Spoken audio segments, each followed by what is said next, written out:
نے وضاحت فرمائی۔ اور یہ جو سورہ آل عمران کی آیات میں نے پڑھی ہیں، یہ آپ صلی اللہ علیہ وسلم نے ایک دن اپنے صحابی حضرت جابر کو بلایا۔ آپ نے فرمایا جابر مال یا راہ کا محتم، آپ بہت غمگین نظر آ رہے ہیں۔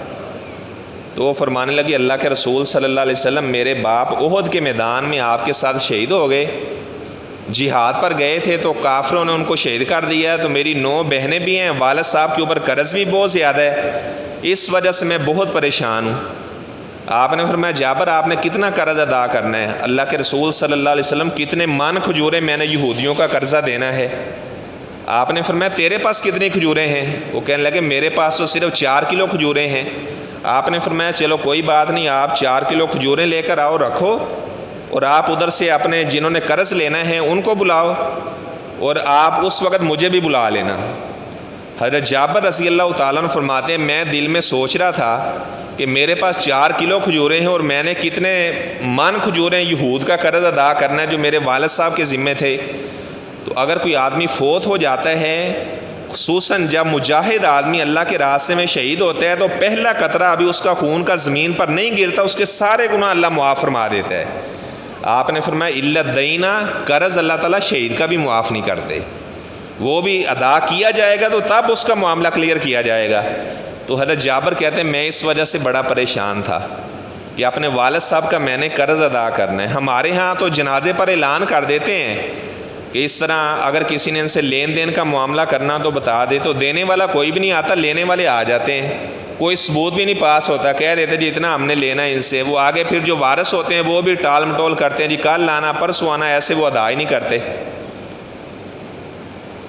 تو آپ صلی اللہ علیہ وسلم جب حضرت جابر نے وہ کھجوریں رکھی تو آپ صلی اللہ علیہ وسلم آئے، آپ نے اس کھجوروں کے آس پاس چکر لگایا اور آپ بیٹھ گئے۔ فرمایا جابر جتنا جتنا جس نے قرض لینا ہے نا اسے آپ ادا کرتے جاؤ، بسم اللہ پڑھ کر اپنے ہاتھ سے ڈال کر انہیں دیتے جاؤ۔ حضرت جابر فرماتے ہیں کہ یہودی آیا، وہ کہنے لگا جی میں نے 10 من کھجوریں لینے تھی۔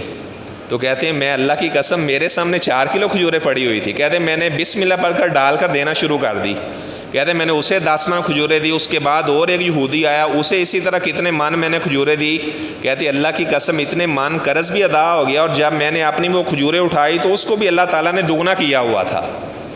یہ آپ صلی اللہ علیہ وسلم کا معجزہ اللہ تعالیٰ نے ثابت کیا، جو آپ نے اس کے آس پاس چکر لگایا تھا تو اس کی برکت سے 4 کلو کھجوریں وہ بھی باقی رہی، اور اتنے من قرض بھی اللہ تعالیٰ نے ادا کر دیا۔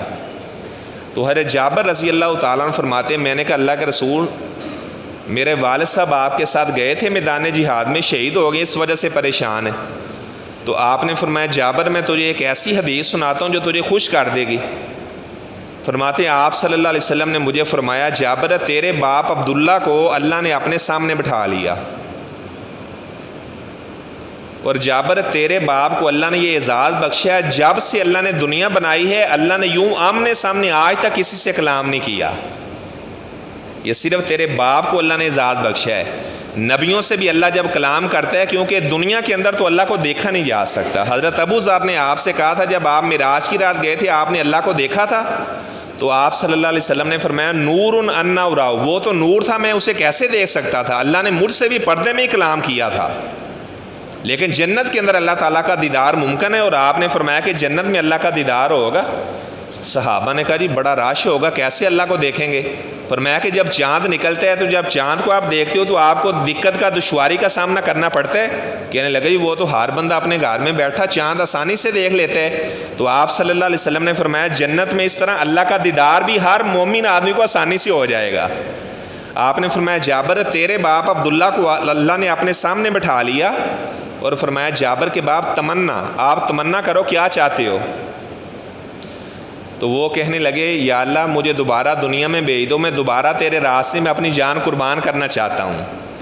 تو اللہ نے فرمایا کہ میرا یہ قانون نہیں ہے، جو بندہ ایک دفعہ میرے پاس آ جاتا ہے دوبارہ میں اسے دنیا میں نہیں بھیجا کرتا۔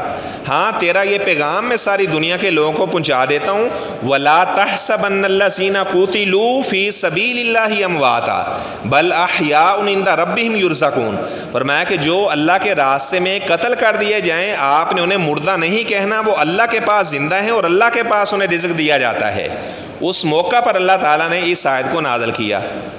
اور میں بتا رہا تھا کہ کتنے ایسے خوش نصیب ہیں جنہوں نے اپنی جانیں اللہ کے راستے میں قربان کر دی۔ آپ صلی اللہ علیہ وسلم جب معراج کی رات گئے، مسند احمد کی یہ روایت ہے، آپ صلی اللہ علیہ وسلم جب معراج کی رات گئے تو آپ نے فرمایا لیلۃ اسری بی اتت علی راحیۃ طیبہ، آپ نے فرمایا کہ مجھے ایسی خوشبو وہاں سے آنے لگی کہ جو خوشبو دنیا میں کبھی میں نے سونگھی نہیں تھی۔ تو آپ نے فرمایا، میں نے جبرائیل سے سوال کیا، جبرائیل یہ خوشبو کیسی آ رہی ہے؟ تو آپ نے فرمایا، جبرائیل نے مجھے بتایا کہ ماشدۃ بنت فرعون و اولادہ، یہ جو خوشبو ہے فرعون کی بیٹی کو جو عورت کنگھی کرنے والی تھی اس کی خوشبو ہے اور اس کے بچوں کی خوشبو ہے۔ آپ فرماتے میں بڑا حیران ہوا، میں نے کہا یہ کیا قصہ ہے، مجھے بتاؤ کہ فرعون کی بیٹی کو کنگھی کرنے والی کی خوشبو ہے، اس کی اولاد کی خوشبو، یہ کیا قصہ ہے؟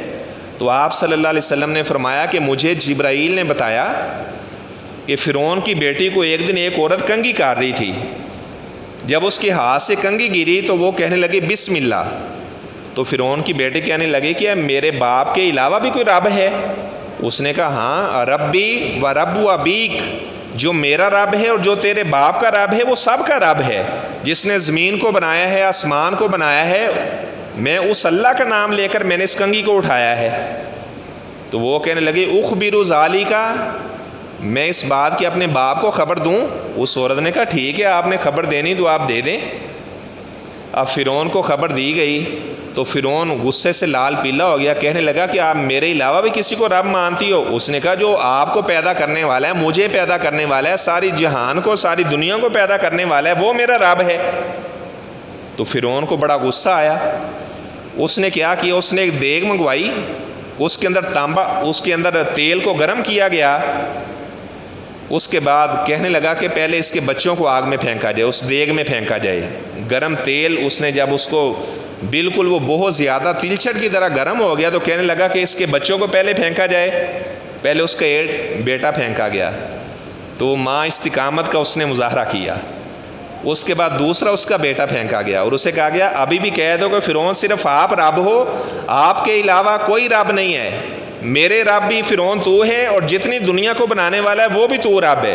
وہ کہنے لگی نہیں، یہ نہیں میں کہہ سکتی، جو مجھے بنانے والا، فرعون تجھے بنانے والا، زمین آسمان کو بنانے والا، وہ اللہ میرا رب ہے۔ اب فرعون نے کیا کیا، دو بچے اس کے دیگ میں پھینک دیے گئے، وہ ہڈیاں بن گئے۔ وہ عورت کہنے لگی فرعون ایک میرے اوپر یہ احسان کرنا کہ جب میری بھی ہڈیاں بن جائیں اور میرے بچوں کی ہڈیاں سب کو ایک کپڑے کے اندر باندھ کر ایک قبر کے اندر اس سب کو دفن کرنا۔ فرعون نے کہا ٹھیک ہے، آپ کی اس وصیت کو پورا کیا جائے گا۔ ابھی عورت کھڑی ہوئی ہے اور چھوٹا سا اس کا بچہ وہ دودھ پی رہا تھا۔ فتقاءست، مسند احمد میں الفاظ ہیں، وہ عورت پیچھے ہٹنا شروع ہوئی۔ تو آپ صلی اللہ علیہ وسلم نے فرمایا کہ جو اس کا چھوٹا بچہ تھا اپنی ماں کو کہنے لگا یا اماں، اے میری ماں، اقتحمی، آپ بھی اللہ کے حکم کے ساتھ اللہ کا امر مانتے ہوئے آگ میں چھلانگ لگا دو، فإن عذاب الدنیا اہون من عذاب الآخرہ، دنیا کا عذاب آخرت کے عذاب سے بڑا ہلکا ہے۔ وہ چھوٹے بچے نے یہ کلام کیا تو اس عورت نے بھی اللہ کا نام لے کر آگ میں چھلانگ لگا دی۔ تو آپ صلی اللہ علیہ وسلم نے فرمایا کہ ان کی ہڈیوں کی خوشبو اس انداز سے میں نے سونگھی کہ مجھے ایسی خوشبو دنیا کے اندر کبھی میں نے نہیں سونگھی۔ یعنی جو لوگ اللہ کا قرب تلاش کرنے کے لیے، میں نے بتایا کہ ہم نے تو جانور قربان کیے ہیں، اور ایسے بھی لوگ گزرے جنہوں نے اپنی جانیں اللہ کے راستے میں قربان کر دی۔ اور آپ صلی اللہ علیہ وسلم کے ایک صحابی، ان کا نام ہے انس بن نضر رضی اللہ تعالیٰ عنہ، اور ایک صحابی ہیں جن کا نام ہے انس بن مالک رضی اللہ تعالیٰ عنہ۔ یہ جو انس بن مالک ہیں، ان کے چچا کا نام انس بن نضر تھا، یعنی ان کے باپ مالک نے اپنے بیٹے کا نام اپنے بھائی کے نام پہ رکھا تھا۔ تو حضرت انس رضی اللہ تعالیٰ عنہ فرماتے ہیں کہ جو میرا چچا انس تھا، کہتے ہیں کہ وہ بدر کے میدان میں حاضر نہیں ہوئے تھے، اور وہ اللہ سے دعا کیا کرتے تھے یا اللہ کاش کہ دوبارہ بھی کبھی جنگ والا موقع بنے تو میں تیرے راستے میں اس انداز سے لڑائی کروں گا کہ یا اللہ تو خوش ہو جائے گا۔ انہوں نے ایک نظر مانی ہوئی تھی، منت مانی ہوئی تھی۔ کہتے اللہ کا کرنا ایسا ہوا کہ اگلا سال جب ہوا، غزوہ بدر 2 ہجری میں ہوا تھا اور غزوہ احد 3 ہجری میں ہوا تھا۔ کہتے جب اگلا سال تھا، 3 ہجری آئی، تو مشرکین مکہ دوبارہ مسلمانوں پر حملہ کرنے کے لیے آئے۔ تو آپ صلی اللہ علیہ وسلم نے صحابہ سے مشورہ کیا کہ جنگ کہاں لڑی جائے، مدینے میں رہ کر لڑی جائے یا باہر نکل کر لڑی جائے؟ تو خیر احد کے میدان میں یہ صحابہ کی جب ان سے لڑائی ہوئی، یہ جو حضرت انس کے چچے ہیں، یہ جن کا یہ بیان ہے کہ میں نے 10 سال آپ صلی اللہ علیہ وسلم کی خدمت کی، آپ نے مجھے کبھی اف تک نہیں کہا، یہ چھوٹے انس ہیں، اور جن کا میں واقعہ سنا رہا ہوں یہ اس انس کے چچے ہیں، ان کا نام انس بن نضر تھا۔ تو انس بن نضر کے بارے میں بخاری شریف میں یہ بھی لکھا ہوا ہے، آپ صلی اللہ علیہ وسلم نے فرمایا کہ بعض اللہ کے ایسے نیک بندے ہوتے ہیں جب وہ اللہ کو قسم دے دیتے ہیں، یا اللہ تجھے میں قسم دیتا ہوں تو انہیں ضرور میرا یہ کام پورا کرنا ہے، تو آپ نے فرمایا کہ اللہ ان کی قسم کو موڑتا نہیں ہے، اللہ اسی طرح ان کی قسم کو پورا کر دیتا ہے۔ حضرت انس فرماتے ہیں کہ میری پھپھو نے ایک انصاری لڑکی کا دانت توڑ دیا، جھگڑا ہوا تو کہتے ہیں میری پھپھو نے اسے مارا تو اس کا دانت ٹوٹ گیا۔ اگر کوئی آدمی کسی کا دانت توڑ دیتا ہے تو 5 اونٹ اسے دیت دینی پڑتی ہے، اگر کوئی آدمی کسی کی انگلی کاٹ دیتا ہے تو 10 اونٹ اسے دیت دینی پڑتی ہے۔ حضرت عمر ایک دفعہ خطبہ دے رہے تھے تو کہنے لگے کہ انگلیوں کی جو دیت ہے یہ 10 اونٹ ہے، اگر کوئی آدمی کسی کی خنصر بنصر، یہ انگلیوں کے نام ہے، خنصر بنصر وسطی سبابہ ابہام، اگر کوئی آدمی کسی کی یہ انگلی کاٹ دیتا ہے تو وہ 10 اونٹ اس کو دیت میں دینے پڑیں گے، یہ آپ صلی اللہ علیہ وسلم کا فرمان ہے۔ کہنے لگے کہ یہ جو انگلیاں 3 یہ تو بڑی ہیں اور یہ چھوٹی انگلی ہے، تو میرا خیال ہے اس کے 5 اونٹ ہونے چاہیے، یہ بڑی ہیں ان کے 10 اونٹ ہونے چاہیے، یہ چھوٹی ہے اس کے 5 اونٹ ہونے چاہیے۔ اور آپ صلی اللہ علیہ وسلم نے سب کو اسی طرح برابر ہی قرار دیا ہے کہ جو کسی کی یہ چھوٹی چھنگلی بھی کاٹ دے گا تو اسے بھی 10 اونٹ دینے پڑیں گے۔ یہ انہوں نے ممبر کے اوپر بات کہی، ایک صحابی انصاری کھڑا ہو گیا، عمر اپنا یہ فتویٰ واپس لے لیں۔ وہ کہنے لگے اگر میں نے واپس نہ لیا تو، ان کا جیسے ہی آپ ممبر سے اتریں گے تو سب سے پہلے میری تلوار آپ کا سر اتارے گی۔ ان کا کیوں کیسے؟ ان کا آپ کو پتہ نہیں ہے کہ جب اللہ کے رسول صلی اللہ علیہ وسلم کی بات آ جائے تو پھر عقل کے گھوڑے نہیں دوڑائے جاتے۔ ہماری جو عقل ہے یہ اللہ کی وحی کے تابع ہے، ہماری اللہ کی وحی ہماری عقل کے تابع نہیں ہے۔ تو حضرت عمر رضی اللہ تعالیٰ عنہ ممبر کے اوپر کھڑے ہی اس سے معذرت کرنے لگے، اللہ تعالیٰ آپ کو جزائے خیر دے، عمر تو صراط مستقیم سے ہٹنے لگا تھا، آپ نے دوبارہ عمر کو صراط مستقیم پہ لگا دی ہے۔ تو میں بتا رہا تھا کہ حضرت انس رضی اللہ تعالیٰ عنہ فرماتے ہیں کہ وہ انصاری عورت آپ صلی اللہ علیہ وسلم کے پاس کی، انہوں نے کہا جی ہم نے بدلہ لینا ہے۔ تو آپ صلی اللہ علیہ وسلم نے حضرت انس فرماتے ہیں میری پھوپھو کو بلایا اور کہا کہ فلاں دن آپ کا بھی دانت اسی طرح توڑا جائے گا جس طرح آپ نے اس کا دانت توڑا ہے۔ حضرت انس رضی اللہ تعالیٰ عنہ فرماتے ہیں جو میرا چچا انس تھا، انس بن نضر جن کا نام تھا، وہ کہنے لگے اللہ کے رسول صلی اللہ علیہ وسلم اللہ کی قسم ہے میری بہن کا دانت نہیں توڑا جائے گا۔ آپ نے فرمایا انس اللہ کی کتاب میں یہی لکھا ہوا قصاص ہوگا تو میں تو اسی طرح قصاص والا معاملہ کروں گا، آپ کی بہن کا دانت توڑا جائے گا۔ کہتے ہیں کہ جب بدھ کا دن آیا تو سارے لوگ جمع ہوئے، انصاری عورت نے اپنے ہاتھ میں ایک اوزار پکڑا اور وہ اس کا یعنی حضرت انس فرماتے ہیں میری پھوپھو کا دانت توڑنے کے لیے وہ آگے جانے لگی۔ وہ فرماتے ہیں جیسے وہ میری پھوپھو کے قریب پہنچی تو پتہ نہیں کیا اس سے ہوا، وہ واپس آ گئی، کہنے لگے کہ نہیں میں نے دانت نہیں توڑنا۔ اس موقع پر آپ صلی اللہ علیہ وسلم نے فرمایا کہ اللہ کی زمین پر بعض ایسے بھی اللہ کے بندے ہیں اگر وہ اللہ تعالیٰ کو قسم دے دیتے ہیں تو اللہ تعالیٰ ان کی قسم کو اسی طرح ہی پورا کر دیتا ہے۔ یہ انس بن نضر نے قسم دی تھی اللہ کی قسم میری بہن کا دانت نہیں توڑا جائے گا، تو وہ انصاری عورت کا دل اللہ نے پھیر دیا، اسی طرح واپس آ گئی۔ اور آپ نے فرمایا اِنَّ قُلُوبَ بنی آدم بین اصبعی الرحمن، فرمایا کہ جو آدم کے بیٹوں کے دل ہیں یہ اللہ تعالیٰ کی 2 انگلیوں کے درمیان ہیں، یصرفها کیف یشاء، جب اللہ تعالیٰ انہیں پھیرنا چاہتا ہے اسی طرح ہی اللہ تعالیٰ انہیں پھیر دیتا ہے۔ اللہ تعالیٰ کے ہاتھ بھی ہیں، اللہ تعالیٰ کی آنکھیں بھی ہیں، اللہ تعالیٰ کے کان بھی ہیں، قرآن مجید میں لکھا ہوا ہے، لیکن وہ کیسے ہیں؟ کما یلیق بشان، جیسے اللہ کی شان کے لائق ہے، ہم تشبیہ نہیں دے سکتے۔ اگر کوئی آدمی اللہ کی صفات کا انکار کرتا ہے تو وہ بھی غلط کرتا ہے، اگر کوئی آدمی تشبیہ دیتا ہے تو وہ بھی غلط معاملہ کر رہا ہے۔ بس اللہ کی صفات پر ہمارا ایمان ہے، اللہ نے جب اپنی صفات کا قرآن مجید میں ذکر کیا ہے اور ہمارا ہو ان پر ایمان ہے، ہم اس کی تعویل بھی نہیں کرتے کہ اس کا معنی ہم بدل دیں۔ اہل السنہ والجماعہ یعنی اللہ تعالیٰ کے قرآن کے الفاظ میں تعویل نہیں کرتے، جو لفظ جس معنی میں استعمال ہوا ہے وہ اس کا معنی اسی طرح بیان کرتے ہیں۔ تو خیر میں بتا رہا تھا حضرت انس فرماتے ہیں کہ جب احد کا میدان تھا تو میرا چچا انس بن نضر بھی جہاد کرنے کے لیے گیا، اور وہ اللہ کے راستے میں ایسی جرت کے ساتھ لڑا، ایسی بہادری کے ساتھ لڑا کہ اپنی جان اللہ کے راستے میں قربان کر دی، تو وہ پہچانے نہیں جا رہے تھے۔ ان کے جسم کے اوپر 80 زخم آئے تھے تلواروں کے اور نیزوں کے۔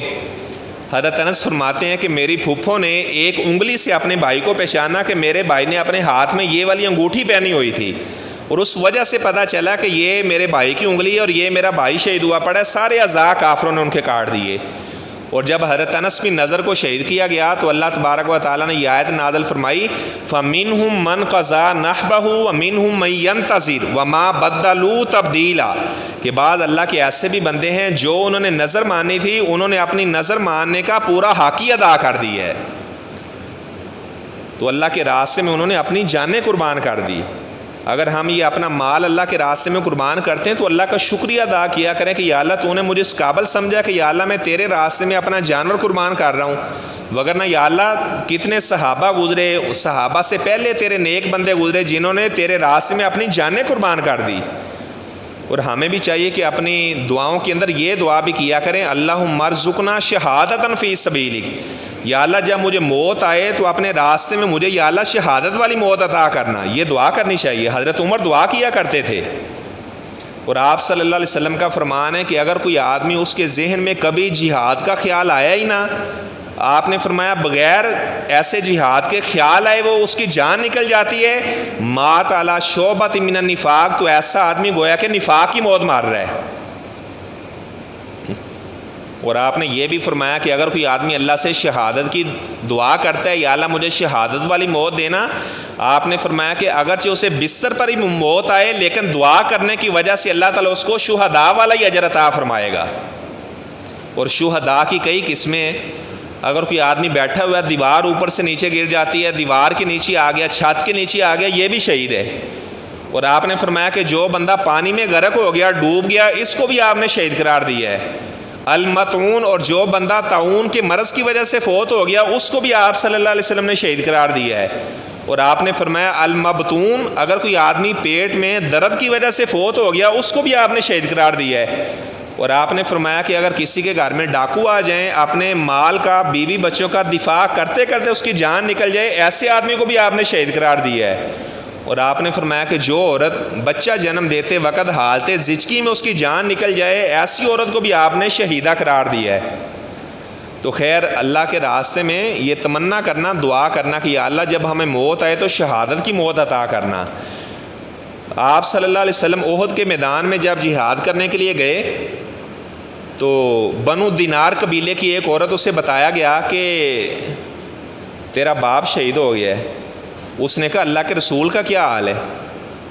کہا گیا وہ ٹھیک ہیں، وہ خیریت سے ہیں۔ پھر کسی نے بتایا کہ آپ کا بھائی بھی شہید ہو گیا ہے۔ کہنے لگے کہ اللہ کے رسول صلی اللہ علیہ وسلم کا کیا حال ہے؟ انہوں نے کہا وہ خیریت سے ہیں۔ پھر انہوں نے کہا جی آپ کا شوہر بھی شہید ہو گیا ہے۔ کہنے لگے اللہ کے رسول صلی اللہ علیہ وسلم کا کیا حال ہے؟ جیسے اس کی نظر آپ صلی اللہ علیہ وسلم کے چہرے پر پڑی تو کہنے لگی کل مصیبت بعدک جلل، اللہ کے رسول صلی اللہ علیہ وسلم آپ کو زندہ دیکھ کر میرا بھائی شہید ہو گیا ہے، میرا بیٹا شہید ہوا ہے، میرا خاوند شہید ہوا ہے، سارے غم ہی میرے دور ہو گئے ہیں۔ آپ کا چہرہ مبارک دیکھ لیا، آپ کو میں نے سلامت دیکھ لیا ہے، تو میرے سارے غموں کو ہی اللہ نے دور کر دیا ہے۔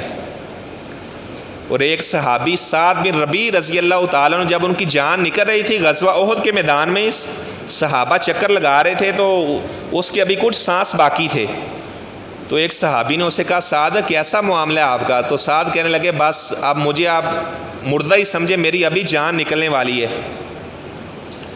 اور وہ سعد بن ربیع کہنے لگے، جس صحابی نے اسے پوچھا تھا، کہنے لگے کہ اگر اللہ کے رسول صلی اللہ علیہ وسلم کو کچھ تکلیف پہنچ گئی، کسی کافر نے آپ کو اذیت پہنچا دی، تو قیامت والے دن میرا ہاتھ ہوگا اور آپ لوگوں کا گریبان ہوگا۔ دنیا سے جاتے جاتے یہ آپ صلی اللہ علیہ وسلم کی عزت کو اور آپ صلی اللہ علیہ وسلم کے بدن کا دفاع کر رہے ہیں۔ اور ایسے ہی ایک واقعہ میں آپ کو سناتا ہوں، ایک آدمی، ان کا نام ہے ابو مسلم خولانی رحمہ اللہ تعالیٰ، وہ تابعی تھے۔ 110 ہجری میں آخری صحابی ابو طفیل عامر بن واصلہ کا انتقال ہوا، اور 220 ہجری میں جو آخری تابعی تھا اس کا بھی انتقال ہو گیا۔ یہ تابعی ابو مسلم خولانی رحمہ اللہ یمن میں تھے، تو وہاں پر مسیلمہ کذاب نے نبوت کا دعویٰ کیا ہوا تھا۔ تو مسیلمہ کذاب نے ابو مسلم خولانی کو پکڑا اور کہنے لگا کہ بتاؤ کہ میں اللہ کا رسول ہوں؟ وہ کہنے لگے نہیں نہیں، آپ اللہ کے رسول نہیں ہو. آپ صلی اللہ علیہ وسلم نے فرمایا کہ لا نبی بعدی، میرے بعد قیامت تک کوئی نبی نہیں آ سکتا، اور آپ اللہ کے نبی نہیں ہو. اس نے کہا پھر آگ جلائی جائے اور آگ کے اندر آپ کو ابھی ہم پھینک دیں گے. کہنے لگے کوئی بات نہیں ہے، جس اللہ نے حضرت ابراہیم علیہ السلام کے لیے آگ کو گلزار کر دیا، میرے لیے بھی اللہ آگ کو گلزار کر سکتا ہے. بہت بڑا آگ کا اس طرح ایک الاؤ تیار کیا گیا اور ابو مسلم خلانی کو آگ میں پھینک دیا گیا. انہوں نے ایک جانب سے انہیں آگ میں پھینکا اور وہ اللہ کا نام لے کر دوسری طرف سے زندہ ہی آگ سے باہر نکل آئے. اس کے بعد مسیلمہ کے ساتھیوں نے اسے پکڑنا چاہا، لیکن اللہ نے اس کا ایسا رعب ان کے اوپر طاری کیا تو کسی میں جرت نہ ہوئی کہ وہ ابو مسلم خلانی کو ہاتھ لگا سکتا. اب یہ یمن میں رہ رہے تھے تو اب لوگوں نے ان کو بہت ماننا شروع کر دیا کہ ابو مسلم خلانی کے کیا کہنے، آگ سے اللہ نے ان کو زندہ نکال لیا ہے. تو وہاں کے علماء نے مشورہ دیا آپ اس طرح کریں کہ آپ نا یمن چھوڑ کر کسی اور علاقے میں چلے جائیں جہاں پر آپ کی جان پہچان نہیں ہے. ہمارے ہاں تو مشہور ہونے کے لیے لوگ بڑے پاپڑ بیلتے ہیں، کیا کیا کرتے ہیں. تو ابو مسلم خلانی نے اپنا علاقہ چھوڑ کر یہ مدینے چلے گئے کہ مدینے مجھے کوئی جاننے پہچاننے والا نہیں ہے، تو لہٰذا میں مدینے چلے جاتا ہوں. حضرت عمر رضی اللہ تعالیٰ عنہ نے جب مسجد نبوی میں ابو مسلم خلانی کو دیکھا تو کہنے لگے کہ آپ ابو مسلم خلانی ہو؟ کہنے لگے کہ میرا نام عبداللہ ہے. ہر بندہ اللہ کا بندہ ہی ہوتا ہے، میرا نام عبداللہ ہے. وہ اپنے آپ کو چھپانا چاہ رہے تھے بھی چلو مدینے میں تو نہ پتہ چلے کہ یہ بندہ آگ سے باہر نکلے. تو کہنے لگے کہ آپ مجھے سچ سچ بتاؤ کہ آپ کو آگ میں پھینکا گیا تھا اور آپ کو اللہ نے جس طرح ابراہیم علیہ السلام کے لیے اللہ نے آگ کو ٹھنڈا کیا، آپ کے لیے بھی اللہ نے اس طرح آگ کو ٹھنڈا کیا ہے. تو وہ کہنے لگے کہ اللہ، وہ جس کو آگ میں پھینکا گیا تھا اس کا نام عبداللہ بن صوب تھا. یعنی ایک نام آدمی کا ہوتا ہے اور ایک کنیت ہوتی ہے. کنیت ان کی ابو مسلم تھی اور نام ان کا عبداللہ بن صوب تھا. ان کا نام کوئی بھی نہیں جانتا تھا. وہ کہنے لگے، حضرت عمر کو کہنے لگے کہ جس کو آگ میں پھینکا گیا تھا اس کا نام عبداللہ بن صوب تھا. حضرت عمر پھر اس سے کہنے لگے کہ آپ کو اللہ کا واسطہ ہے آپ سچ سچ بتاؤ آپ کو آگ میں پھینکا گیا تھا؟ وہ کہنے لگے جب آپ نے مجھے اللہ کا واسطہ دے ہی دیا تو میں بتا دیتا ہوں مجھے ہی آگ میں پھینکا گیا تھا، اللہ نے میرے لیے آگ کو ٹھنڈا کیا تھا.